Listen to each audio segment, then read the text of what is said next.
Hi everyone, आज की video का टॉपिक है sum product function in Excel part 2। Part 1 हम पहले ही कर चुके हैं जिसमें हमने कुछ बेसिक एग्जांपल सीखे थे। आज हम उसका थोड़ा सा एडवांस लेवल देखने वाले हैं। तो चलिए स्टार्ट करते हैं। अब तक सबको सम प्रोडक्ट का सिंटेक्स पता ही है कि हमें कैसे देना होता है। और ये वाला एग्जाम्पल अगर आपने मेरी लास्ट वीडियोस देखी थी तो आपको पता होगा हमने ये एग्जाम्पल किया था जिसमें हमने सम प्रोडक्ट फंक्शन का यूज़ किया था और जो रोल कोड 4 है उसकी टोटल मार्क्स वैल्यू हम लेकर आए थे। तो इस फॉर्मूले में कुछ कमियां थी वो हम फाइंड आउट करेंगे और उसको कैसे ओवरकम करना है वो हम देखेंगे। तो कमियों की अगर हम बात करते हैं तो पहला ये था कि हमें इसके अंदर जो हमने कंडीशन पास की थी उस कंडीशन से हमें दो वैल्यूज़ मिल रही थी। पहली हो गई ट्रू और दूसरी हो गई फॉल्स। और इन ट्रू और फॉल्स के कन्वर्जन के लिए हमें डबल माइनस का यूज़ करना पड़ा था, जिसे हम डबल यूनरी ऑपरेटर भी कहते हैं, जो कन्वर्जन करता है बूलियन वैल्यूज़ का नंबर्स में। और दूसरा हमने ये चीज़ देखी थी कि हम जब एरेज पास करते हैं तो एरे का रेंज सीक्वेंस बराबर होना चाहिए। सपोज हमने एक एरे में एक कॉलम 10 रो दी है तो दूसरे एरे में भी हमें एक कॉलम 10 रो ही देनी होती है। ये दो चीज़ें इसमें कम थी, उसको हम ओवरकम कैसे करेंगे? Using asterisk. एस्ट्रिक क्या होता है? आपके कीबोर्ड में जो मल्टीप्लाई का साइन होता है उसे एस्ट्रिक कहते हैं। कुछ ऐसा दिखता है ये। एस्ट्रिक का साइन यूज करके आप इन दोनों कमियों से ओवरकम हो सकते हैं। वो कैसे और इसका यूज कहाँ पर आपको करना है? जहां पर हम एक एरे के बाद कॉमा देते हैं वहां पर आपको एक एरे के बाद मल्टीप्लाई का साइन देना होगा।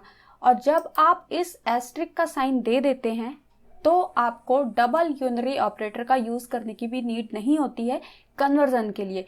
ये मल्टीप्लाई साइन ही अपने आप ही कन्वर्जन कर देता है। तो वो चीज़ हम यहाँ पर करके देखते हैं। सम प्रोडक्ट हम यूज़ करते हैं और ब्रैकेट ओपन करते हैं क्योंकि कंडीशन देनी है। और इस बार हम क्या करते हैं, इन दो कॉलम को दे देते हैं। पहले वाले में हमने सिर्फ ये वाला कॉलम दिया था, इस बार हम दोनों दे के देखते हैं और बराबर बताते हैं इसके। ब्रैकेट करते हैं क्लोज और कॉमा लगाते हैं और ये वाला देते हैं और ब्रैकेट करते हैं क्लोज और एंटर करते हैं। तो ऑब्वियस आपको एरर मिलेगा क्योंकि आपने रेंज करेक्ट नहीं दी है। अब जब ऐसा क्वेश्चन आ जाता है कि आपको अलग अलग एरे अलग अलग सीक्वेंस में पास करने हैं तो आप वहाँ पर क्या करेंगे, इस कॉमा की जगह पर आप मल्टीप्लाई का साइन यूज़ कर देंगे। मल्टीप्लाई साइन यूज़ करने के बाद आपको डबल माइनस यूज़ करने की नीड नहीं है, आपका मल्टीप्लाई ही आपका कन्वर्जन भी कर देगा।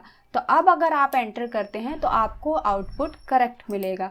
आई होप आपको ये समझ में आया होगा। तो यहाँ पर तो हमारे पास थी सिर्फ एक कंडीशन, तो एक कंडीशन के बेस पे हमने ये आउटपुट निकाल लिया। बट अगर हमारे पास एक से ज़्यादा कंडीशन होती है तो हम क्या करेंगे? एक कंडीशन में हमारे पास ऑप्शन है कि हम क्या कर सकते हैं, कॉमा भी लगा सकते हैं और मल्टीप्लाई का भी यूज़ कर सकते हैं। अगर कॉमा लगाते हैं तो डबल माइनस हमें देना पड़ेगा, बट अगर मल्टीप्लाई लगाते हैं तो डबल माइनस नहीं देना होगा। ये दो ऑप्शन हमारे पास होते हैं सिंगल कंडीशन के साथ। बट जब हमारे पास कंडीशन एक से ज़्यादा हो जाती है तो हमारे पास कॉमा वाला ऑप्शन नहीं रह जाता है। कॉमा वाला पार्ट तब आपका काम नहीं करेगा, तब आपको ज़रूरी है कि आपको मल्टीप्लाई साइन ही यूज़ करना होगा। तो ये चीज़ आप ध्यान रखिएगा। और इसके लिए हम करते हैं दूसरा एग्जाम्पल, जहाँ पर मेरे पास ये वाली टेबल है, ठीक है। कुछ प्रोडक्ट हैं, कुछ टारगेटेड सेल क्वांटिटी है और कुछ एक्चुअल सेल क्वांटिटी है और उनका प्राइस मेंशन है। तो हमारा पहला टास्क क्या है कि हमें टोटल प्राइस निकालना है उस प्रोडक्ट का जिसकी क्राइटेरिया इन दोनों से मैच करती हो। तो फर्स्ट क्राइटेरिया है हमारा क्या, एक्चुअल सेल क्वांटिटी, जो मतलब ये वाला है वो बड़ी होनी चाहिए टारगेटेड सेल क्वांटिटी से। मतलब जो भी हमारा टारगेटेड सेल क्वांटिटी है उससे हमारी एक्चुअल सेल क्वांटिटी ज़्यादा होनी चाहिए। ये है पहली कंडीशन। दूसरा, जो प्रोडक्ट है वो सोप होना चाहिए। मतलब सोप का जहाँ पर भी जो एक्चुअल सेल क्वांटिटी है वो ज़्यादा है उसकी प्राइस का हमें टोटल चाहिए। कंडीशन आपको समझ में आई? अब यहाँ पर क्या है, पहली कंडीशन है ये, दूसरी कंडीशन है ये। एक से ज़्यादा कंडीशन हो गई है तो आपको यहाँ पर मल्टीप्लाई यूज़ करना होगा instead of comma. Comma use करेंगे तो आपको आंसर करेक्ट नहीं मिलेगा। अब यहाँ इक्वल टू प्रेस करते हैं और लिखते हैं सम प्रोडक्ट, ठीक है, एरे 1 पहली हमें कंडीशन देनी है, तो ब्रैकेट ओपन करेंगे और कंडीशन में क्या है पहला कि एक्चुअल सेल क्वांटिटी बड़ा होना चाहिए टारगेटेड सेल क्वांटिटी से।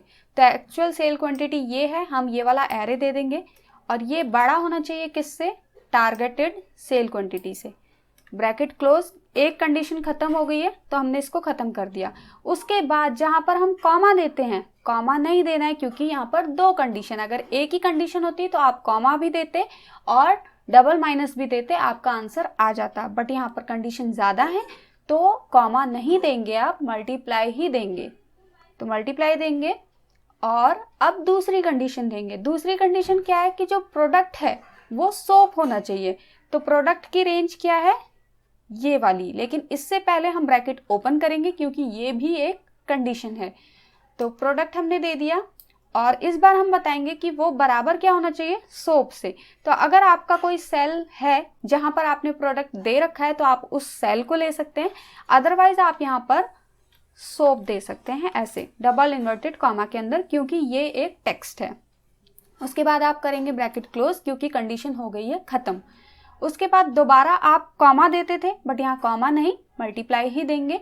और इस बार क्या है, आपका आउटपुट, क्योंकि आपकी दोनों कंडीशन खत्म हो चुकी है, अब आपको आउटपुट देना है कि आउटपुट आपको क्या चाहिए। तो आउटपुट हमें क्या चाहिए, total price of the product, जो भी प्राइस है उसका आपको टोटल चाहिए। तो मतलब आपका जो आउटपुट होगा वो ये वाली रेंज होगी। हमने दे दिया, ब्रैकेट कर दिया क्लोज और अब करेंगे एंटर। तो एंटर आप करेंगे तो आपको आउटपुट मिलेगा। अब ये आउटपुट कैसे आया है, सोप हमारे पास यहाँ पर भी था, यहाँ पर भी था और यहाँ पर भी था, ठीक है। इन तीनों केस में हमारे पास सोप था। बट जो एक्चुअल सेल क्वांटिटी हमने बताई थी कि उसकी ज़्यादा होनी चाहिए, तो इस वाले केस में एक्चुअल सेल क्वांटिटी कम है तो इसको तो वो लेगा ही नहीं, लेकिन इस वाले केस में ज़्यादा है और इस वाले केस में भी ज़्यादा है, तो उन्होंने इस वैल्यू को और इस वैल्यू को लिया और इसका टोटल करके हमें यहाँ पर दे दिया। ओके, आई होप आपको ये क्लियर हुआ होगा। एक छोटी सी चीज़ आपको ध्यान में रखनी है, वो क्या है कि जब भी आप सम प्रोडक्ट के अंदर एक से ज़्यादा कंडीशन देते हैं तो आप जितने भी एरेज या कंडीशन पास करेंगे उनके बीच में आपको मल्टीप्लाई साइन का यूज़ करना है और डबल माइनस का यूज़ नहीं करना है। अगर आप कंफ्यूज हो रहे हैं तो आप चाहे एक कंडीशन दे, दो कंडीशन दे, तीन कंडीशन दे, कितनी भी कंडीशन दे, आप मल्टीप्लाई साइन को यूज़ कीजिए, कॉमा को यूज़ मत कीजिए, तो आपको कोई भी दिक्कत नहीं आएगी। तो आज की वीडियो में इतना ही। अगर इसका पार्ट 1 देखना चाहते हैं तो यहाँ पर क्लिक कीजिए and I will see you on my next one. Thank you so much, bye bye.